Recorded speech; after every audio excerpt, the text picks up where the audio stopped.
Hello, namaskar, namaskara, namaskaram, namaskar. My name is Pooja Dwivedi. If you're new to this channel, I would like to inform you a bit about daily current affairs. Prelims is becoming the most unpredictable part of your entire syllabus and paper pattern.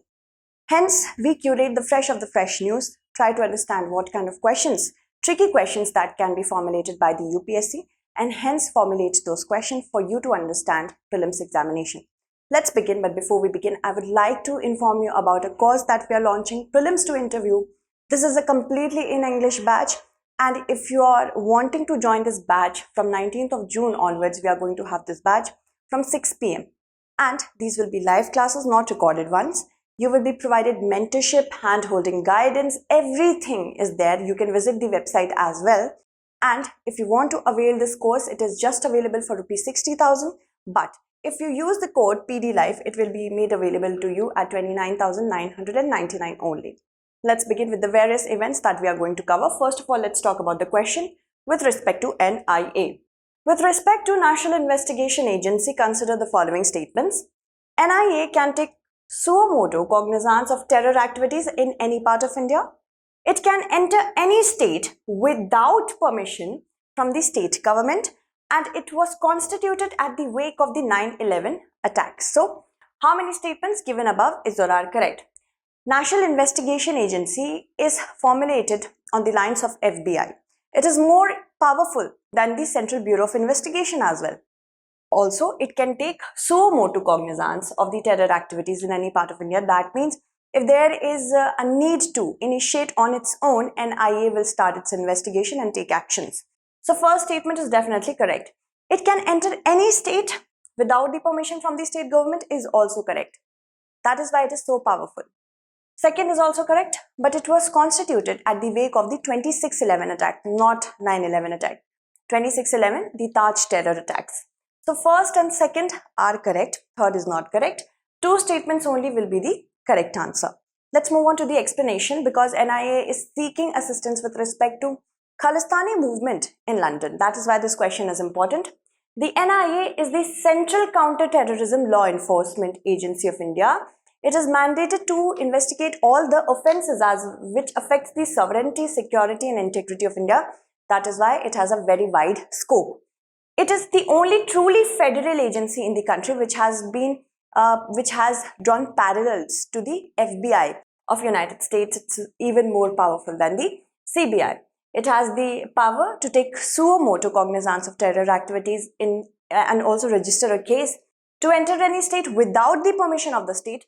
This is also very controversial. States are not liking this provision. To investigate and arrest people. All this has been mentioned in the National Investigation Agency Act of 2008. The ambit is pretty large, as I told you. Wide range of scope it has. So friendly relations with foreign state, in order to maintain it, it can take suo motu cognizance of terror activities against atomic and nuclear facilities, smuggling of arms, drugs and fake Indian currency as well, infiltration from across the border. So whatever falls into the sovereignty, integrity and freedom of India, it can take suo motu cognizance here. The offences under the statutory laws enacted to implement international treaties by the UN and its agencies as well. So it has a very wide scope. A good question could be formulated for prelims from here as well. It was constituted under the NIA Act of 2008. It is empowered to deal with the investigation of terror, and that could be without special permission from the states, but under written proclamation from the Ministry of Home Affairs. The headquarters is at New Delhi. Which of the following is not a criteria for a tribe to be considered as a particularly vulnerable tribal group? Low level of literacy, using primitive hunting tools, pre-agricultural level of technology, or a declining or stagnant population. So if you use the concept of PVTGs, you can understand, yes, there must be a low level of literacy because these are isolated groups. They have a very different social institution, so they might not be able to get integrated into the general education system that we get. So first is there, it is a criteria. Then using of primitive hunting tools. Really? Hunting tools has right now nothing to do with PVTGs, because if they are using pre-agricultural level of technology for agricultural purposes, then of course it is understood they are not economically well developed enough. So that is of course a thing. A declining or stagnant population is also one of the things, because if there is too much disease in their social structure, in their physical structure as well, they can never be integrated into the general health system. So A, C and D are a criteria, but not using of primitive hunting tools. So B is out of the picture. President Draupadi Murmu has interacted with 75 PVTGs at the Rashtrapati Bhavan. That is why this question has been asked. PVTGs are actually a more vulnerable part of the entire tribal group system, because tribes are already very vulnerable. Put more vulnerable in them, these are PVTGs. The government of India has followed the following criteria for looking out for PVTGs. Pre-agricultural level of technology, low level of literacy, economic backwardness is there, and a declining or stagnant population. Hence, 75 PVTGs have been identified all over the country. You have to tell me in the comment segment which state has the most number of PVTGs. In 1973, the Debhar Commission created this particular criteria group as a separate category. In 2006, the government of India renamed this primitive tribal group as particularly vulnerable tribal groups. And they have some basic characteristics. Now, do not get confused between what is the criteria for them getting chosen as PVTG and what are their features, what they are manifesting, what they are showing. So they are mostly homogeneous. That means they have similar structure in almost in their physical characteristics, social characteristics, generally homogeneous. There is no subgrouping within them. They have a small population, and because have a very small population, they do not want to interact with others, so they are isolated as well. Their social institutes, caste, are in a simple mold, a simple and single structure, so that they can abide by their own rules and laws. There is also an absence of written language. This is a very important thing that you have to keep in mind with respect to PVTGs. They have a relatively simple technology and a slower rate of change. So these are the different characteristics. Alright, so don't get confused between criteria and characteristics. Moving on to the next part. Consider the following statements with respect to landfall of a cyclone. What is a landfall? We have to understand that, then only we can move on answering this question. A tropical cyclone is classified as making landfall when the center of the storm moves across the coast. Maximum sustained wind will naturally increase.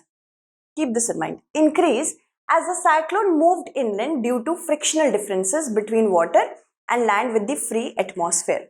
Landfall is when the cyclone moves towards the land in such a manner that it starts losing its energy. It is an end to the cyclone generally. Because Biparjoy cyclone is going to make a landfall, that is why this question has been asked.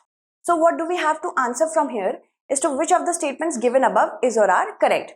See, a tropical cyclone is classified as making a landfall when the center of the storm comes across the coast. That is definitely correct.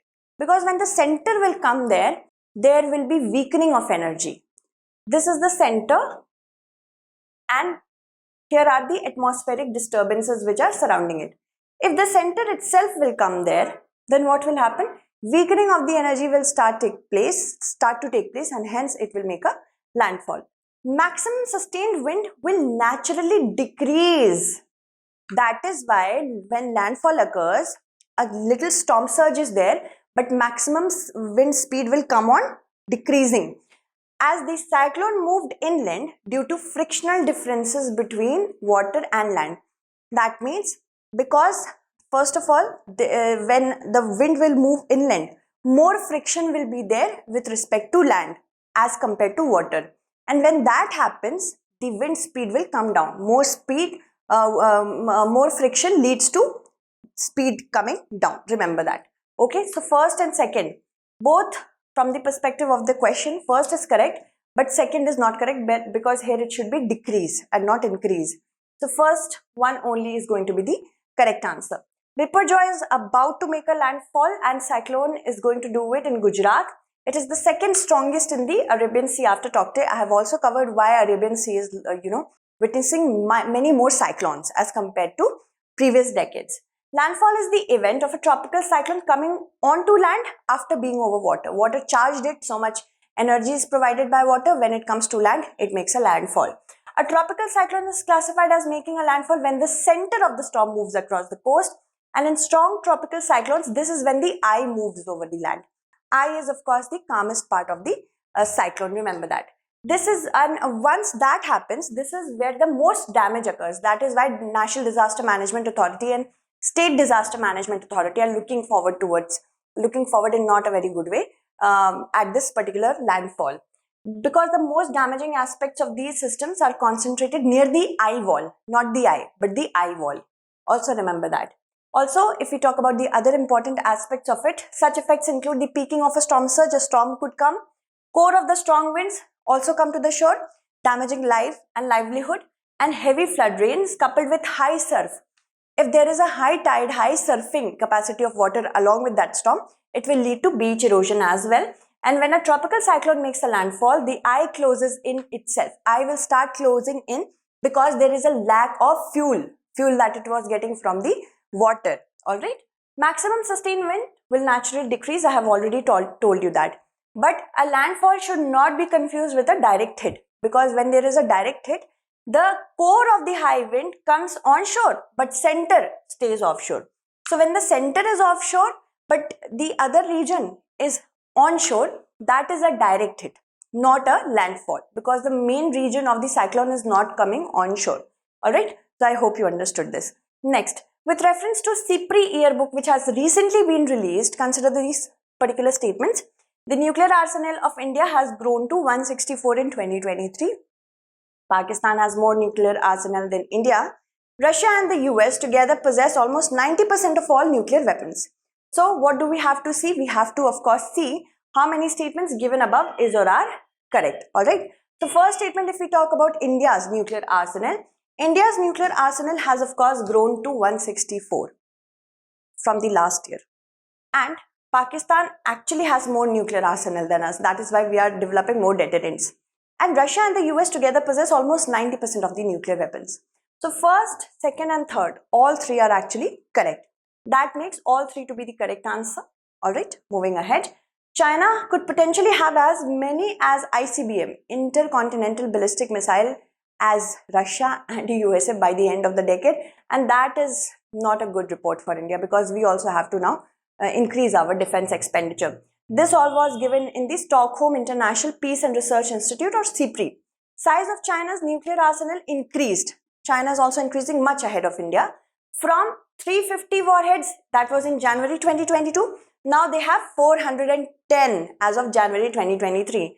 China could also potentially have as many, at least as many as intercontinental ballistic missile as USA and Russia, or Russia by the turn of the decade. And nuclear arsenal of India grew from 160 in 2022. We had only 160 warheads, but now we have 164. Pakistan's grew from 165 to 170. Of the total global inventory of the estimated warhead, which is 12,512, as of January 2023, about 9,000 plus were in military stockpile for potential use that could be used. 86 it is more than January 2022. Russia and US together, they possess more than 90% of the, almost 90% of all the nuclear warheads, and their sizes, the sizes of their respective nuclear arsenals seem to have remained relatively stable despite the war. It was stable. It wasn't like a mad maniac chasing of the nuclear weapons. Alright. So now next question goes like, what the question says, International Albinism Awareness Day is observed every year on 11 June, 12 June, 13 June, 14 June. The correct answer is today, that is 13th of June. Okay. And International Albinism Awareness Day talks about the importance of preserving the people with albinism. It is a rare genetic disorder. The world is observing the Albinism Day today. It is the United Nations effort to stop the brutalities against the people with such disease. Because in Africa, you might not believe, people who have albinism, they are in constant threat. They could be murdered as well. Albinism is a rare and genetically inherited condition. That means it runs in your family.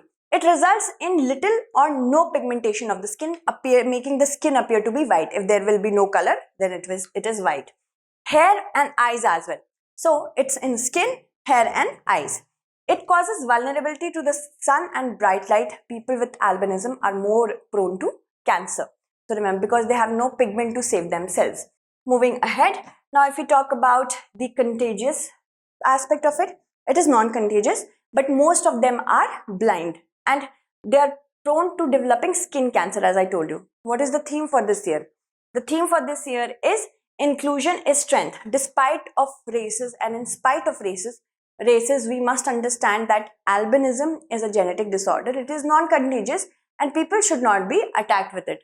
Next, consider the following pairs. We have to match the goal number with the sustainable development goal. 10. Sustainable cities and communities. 8th, affordable and clean energy. 15th, reduced inequalities. How many pairs are not correct? See this, okay? So 10th is actually reduced inequalities. 15th automatically becomes incorrect and 8 is also not correctly matched. Let's know why. All 3 are incorrect, so all 3 pairs will be the correct answer because none of them are correct. Why have I asked you this question? Because G20 Development Ministers Group recently had a meeting. India has prepared a report on sustainable development goals which will be tabled in September. So there are 17 goals and 169 targets under the sustainable development goals which should be reached by 2030. First is no poverty, second is zero hunger. Third is good health and well-being. Other than this, we have quality education, gender equality, which is number 5. Sixth is clean water and sanitation. So you have to remember these sustainable development goals as well. 7th is affordable and clean energy and 8th is decent work and economic growth. That is why it was wrong. 9th is industry, innovation and infrastructure. 10th is reduced inequalities. 11th is sustainable cities and communities. 12th is responsible consumption and production. Production and consumption should be responsible, not in blatant exploitation of the environment. 13th is climate action. 14th is life below water, that the oceans. And 15th is life on land. 16th is peace, justice and strong institutions. And 17th is partnership for the goals. So I hope you understood this particular class well. If you want the PDF, you can contact me on my Telegram channel. If you have any UPSC specific questions, you can talk to me on Instagram as well. Thank you so much for watching.